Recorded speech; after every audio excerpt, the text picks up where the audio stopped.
రామేశ్వరంలో శంకర భగవత్పాదులు కైలాసం నుంచి తీసుకొచ్చినటువంటి స్ఫటికలింగం ఉంది. దాని మీద సూర్యకిరణాలు పడకూడదు. ప్రత్యేకం తెల్లవారుజామున 4 గంటలకు ఆ టికెట్ కొనుక్కుని క్యూలో వెళ్ళగలిగితే ఆ స్ఫటికలింగాన్ని తీసుకొచ్చి వేదిక మీద కూర్చోపెడతారు. కూర్చోపెట్టి ఒక చిత్రమైనటువంటి పని చేస్తారు. దానికి ముందు అభిషేకం ఏం చేయరు.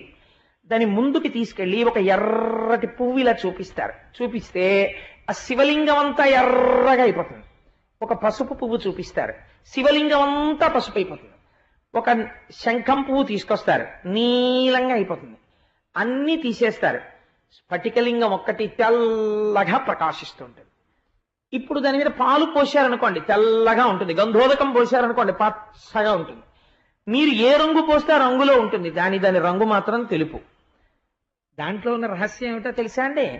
అన్ని రంగులు తెలుపులోంచి వస్తాయి, అన్ని రంగులు తెలుపులోకి వెళ్ళిపోతాయి.